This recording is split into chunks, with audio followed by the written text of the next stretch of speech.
morning, children. Hope all of you are keeping well. Today, we are going to start up with the poem The Clod and the Pebble from your literary reader. The poet is William Blake. But before starting with the poem, I want to tell you about certain elements of the poem. Firstly, let's talk about William Blake. But before that, children, can you see this? I have made small pebble. So this is what you are also going to make in your notebook or draw it if you want to make it like this as I have made using A4 size sheets, or draw it. You can draw little smaller one or make little smaller one. I have made little bigger one so that the image is clear to you and you can easily get what is written in this. So firstly, let's talk about the poet. Now the poet is William Blake. He was born on November 28, 1757 in London and died on August 12, 1827. During his lifetime, his work received very little attention, but after that he was worldly recognized. He was an artist and poet, as well as he was an influential figure from the Romantic age. Now let's talk about his work. His work includes A Poison Tree, To the Evening Star, and the poem which you are going to read, The Clod and the Pebble, and many more. Now after this, next comes occasion and situation, the occasion on which the poem was written. The poem is generally about the different points of view on love based on past experiences. Now after that come when the poem was written. So even though it was written a long time ago, the message that it gives is still important today in today's generation also. After this comes title. The Clod is soft, representing naive and inexperienced perspective on love, whereas the pebble is hard, harsh, representing a more experienced and selfish perspective on love.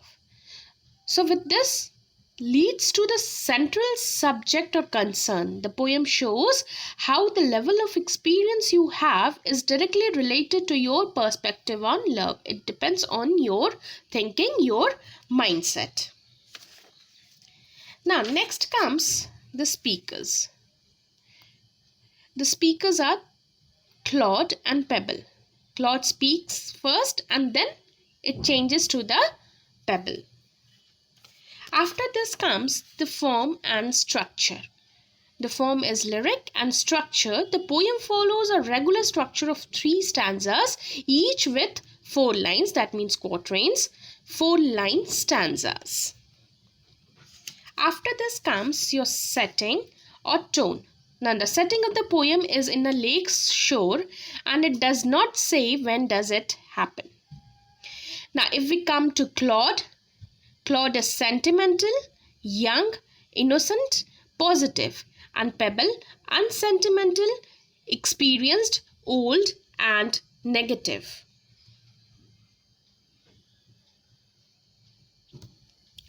Next comes the theme of the poem and mood as well. The theme of the poem is the 2 contrasting sides of love represented by a clod and a pebble. Love, effects of love, love and selfishness, love and selflessness, innocence and experience. Now next comes our rhyme scheme. The rhyme in the poem is regular in stanza 1 and 3, that is AB, AB. The rhyme in stanza 2 is irregular, AB, CB. The rhyme in stanza 2 is irregular because that is when the change of view is happening. That means contradictory point of views are being given on love. Now, lastly, literary devices. Now, there are many literary devices like personification. First of all, the clod and the pebble both are objects, but in the poem act like humans. Now, alliteration, heavens in hells, hells in heavens. Symbolism is there like water. Now, water shows connection between innocence and experience. Now, pebble shows consisting of life experiences and clay inexperience and can be molded. Now, metaphor is there like trodden with cattle's field. That means it signifies problems, that the life is full of problems.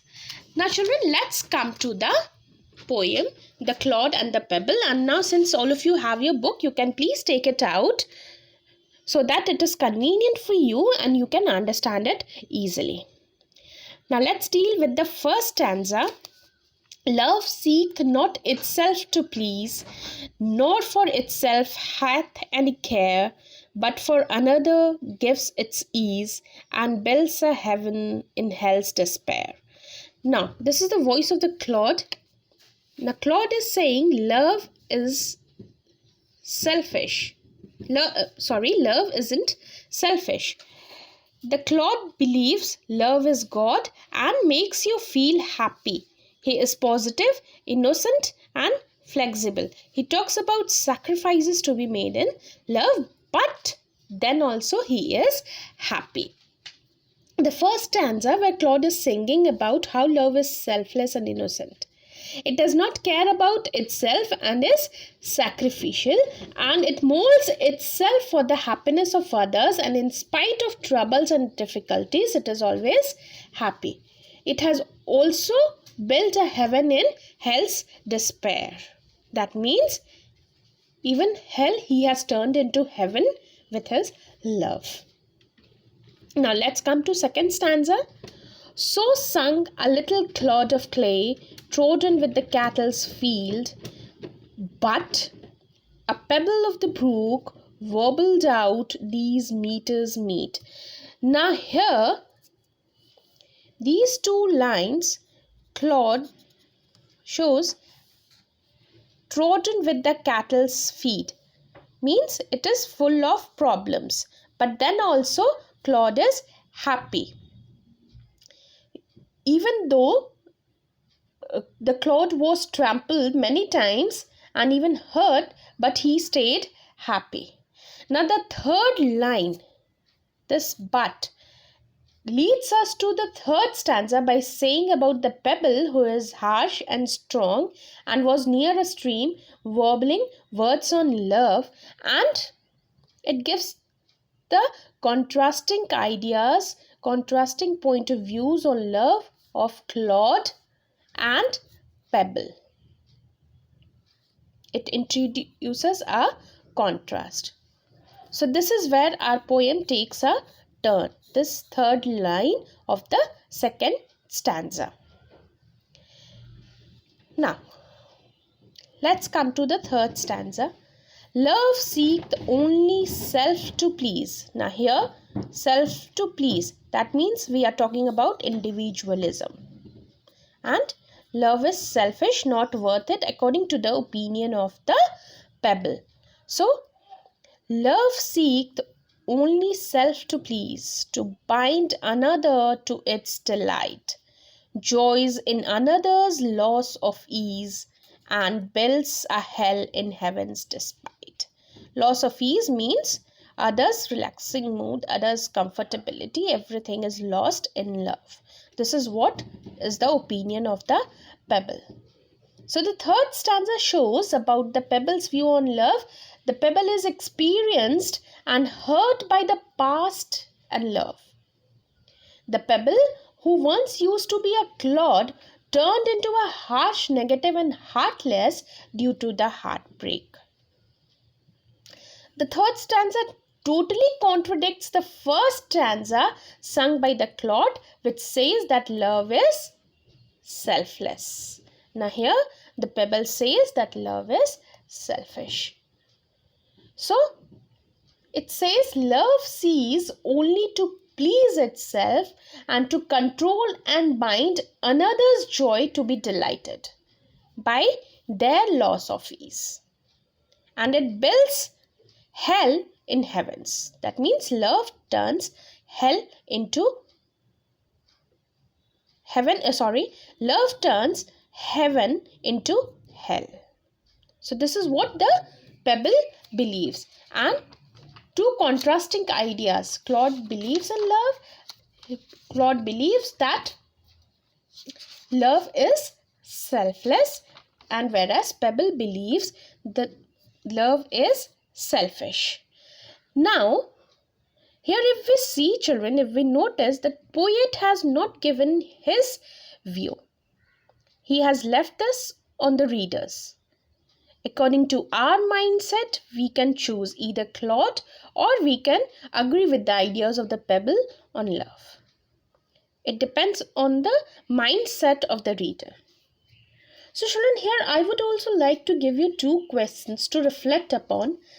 Like, is love always selfless or is it selfish in your opinion? Or do we love to please ourselves or to please others? What is your reflection on these questions? So with this, we end up the class. Have a good day. Enjoy yourself. Stay home. Stay safe. Stay home. Thank you.